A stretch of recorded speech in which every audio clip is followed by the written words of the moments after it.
কারণ নামাজ এটা এমন একটা ইবাদত, সব জিনিসের জন্য, সব ইবাদতের জন্য শর্ত আছে।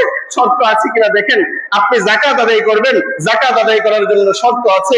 শর্ত কি? যদি আমার নেশার পরিমাণ মাল না থাকে, আমার উপর যাকাত দেওয়া ফরজ না। আমার কুরবানি দেওয়ার জন্য আমার জন্য শর্ত আছে। শর্ত হইল কুরবানি দেওয়ার সামর্থ্য আমার থাকতে হবে, তাহলে আমি কুরবানি দিতে পারবো। রোজা যখন আমি রাখি, রোজার জন্য শর্ত আছে। শর্ত হইল আমার সুস্থ থাকতে হবে, আমার শরীর সুস্থ থাকতে হবে।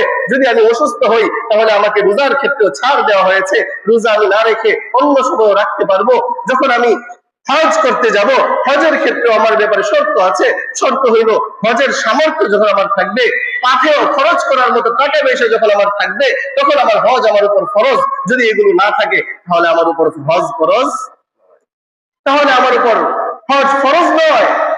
কিন্তু নামাজ এমন একটা ইবাদত, হোক না সে গরিব, হোক না সে ধনী, হোক না সে রাজা, হোক না সে বাদশাহ, হোক না সে ধনাঢ্য, হোক না সে ফকির, হোক না সে একেবারেই নিতান্তই গরিব ফকির, খেতে পায় না, তার জন্য যেমন ফরজ, বড়লোকের জন্য ফরজ, রাজার জন্য ফরজ, প্রজার জন্য ফরজ, সকলের জন্যই সমানভাবে ফরজ করে দেওয়া হয়েছে নামাজকে। এই নামাজের মধ্যে টাকা পয়সার সামর্থ্য লাগে না, নামাজের মধ্যে কোনো কালো সাদা দেখে না, নামাজের মধ্যে গরিব ধনী বলে কোনো কিছু নাই, নামাজের মধ্যে এই শর্তগুলো একটাও নাই।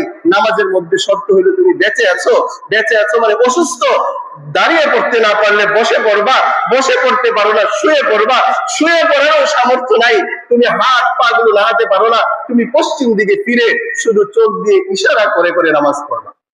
আল্লাহ তাআলা কুরআন বলছে, সূরাতুল আনআমের 162 নম্বর আয়াত, আল্লাহ তাআলা শিক্ষা দিচ্ছেন, কুল ইন্না সলাতি ওয়া নুসুকি ওয়া মাহইয়ায়া ওয়া মামাতি লিল্লাহি রাব্বিল আলামিন। চিৎকার করে বলেন, আমার নামাজ, আমার কুরবানি, আমার জীবন, আমার মরণ একমাত্র রব্বুল আলামিনের জন্য।